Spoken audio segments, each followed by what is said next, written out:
and welcome back. It is the top of the second at Cuesta Field. Randy Scoville, Jim Battersby. It's the Cougars taking on the Raiders of Moorpark. And a reminder that today's broadcast has been brought to you by the Associated Students of Cuesta College. The ASCC would like to remind Cuesta students that they can purchase a student ID card and receive discounts from local merchants and ones you like Subway, Boo Boo Records, Via Automotive, Chili's, and much, much more. For more information, go to room 5300.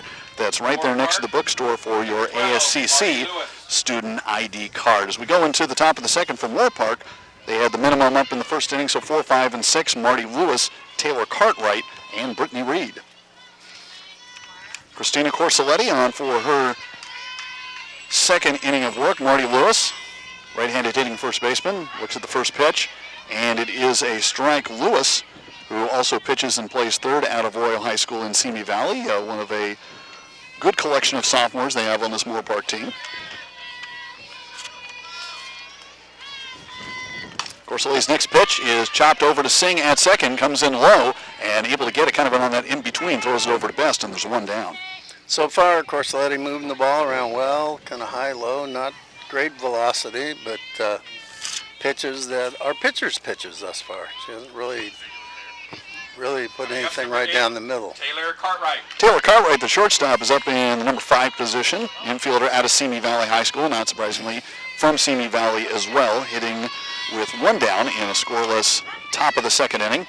And Corselletti finding the strike zone again to start things off 0-1. Corselletti a ways away from here from Argonaut High School in Ione.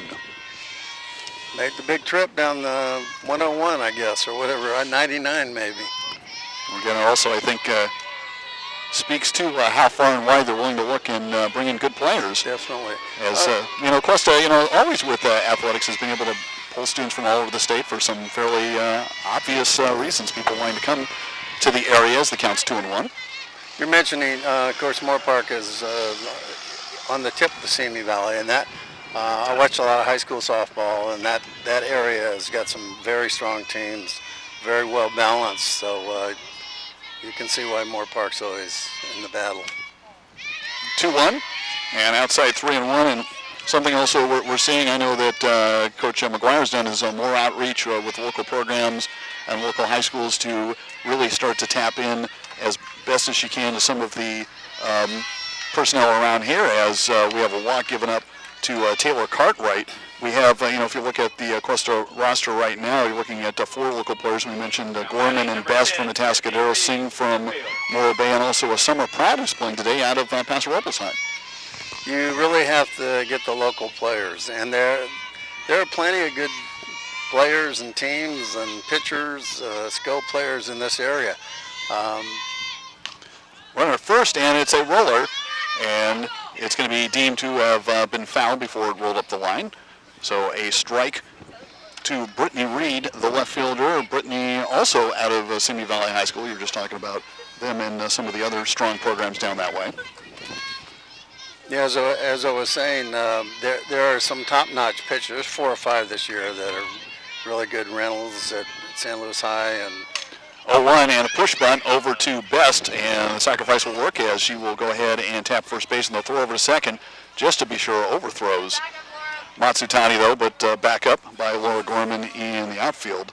So sacrifice, 2 down, but a runner in scoring position. That is Cartwright over at second base. That'll bring up the second baseman, Hannah Brown, and yet again, Simi Valley High School. Anyway, another great pitcher out of Napomo is Courtney Cusick, and she's having another great year. But again, they're D1, so we have to probably not going to do too well recruiting that level, but the level right underneath it, there are a lot of very, very good backup pitchers that could probably do quite well at this level. And also with development, move on and then still play 2 years on a D1 level. Right. Well, as you know, there's plenty of club level going on, and if you travel throughout the county, there's a lot of softball going on, starting at a very early age. 1-1 pitch, and this one fired inside by Corselletti. 2-1 count, 2 down, runner at second, and it is the top of the second, no score. Cuesta and Moorpark in the home opener for conference play for the Cougars this year. 2-1, and it's going to be slap foul over on the third base side. Moving into foul territory, Courtney Bragg got it, and over there the head coach we should mention for Moorpark, Dave Fox.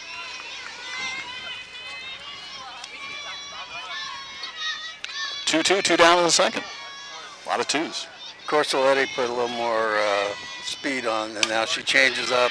2-2 is hit through the hole into left field, and they will hold the runner over at third base. Cutoff throw comes into Matsutani after the ball was fielded by Rinder in left field. So Hannah Brown coming up with the first base hit of the game Runners at first and third. Now for the Raiders. So we have first and third, 2 down. Still no score. Joanna Boycourt, the right fielder, the number 8 hitter, coming in next to Joanna, a sophomore from Wainini High School, hails from Oxnard. In that situation, she threw 2 or 3 fastballs and threw a changeup, which was a great pitch, except she threw it right down the middle, and the batter could hesitate and still get around on it. And hit a very hard shot to left field, and that's why the runner was not able to score from second base. First pitch to Boycourt misses 1-0, and time called by Coach Fox, talking with Boycourt over in foul territory right now as far as what they want to do. Again, runners at the corners, but 2 down. Conference game, we said conference home opener, both teams coming in at 2-0, and opportunity here for Moorpark in a scoreless game.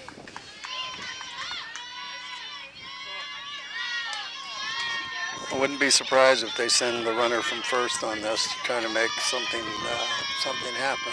There 1-0 she goes. pitch, and they're going to look, and they're going to send it right back to the pitcher instead, where they're going to concede the base and hope that they could get the runner off third. Did not happen, but in this case, still no damage done as Hannah Brown is able to go in uncontested to second base. So second and third with 2 down. 2-0 pitch from Corsoletti as high to Boycourt. First base, of course, now open. It's 3-0. Is Brewster catching today for us, for Cuesta? That is indeed the case. Yes, that's Mackenzie Brewster a out of, switch up there, I believe. yeah, from Huntington Beach. 3-0 pitch, and this one is nubbed and right to Corsoletti. It's a soft pop that she will pull in and escape this inning without incident. So the second inning out of the way, and the Cougars dodge one. We're still scoreless after an inning and a half, and we'll be right back with the bottom of the second and Cuesta coming to bat after this on Cuesta TV.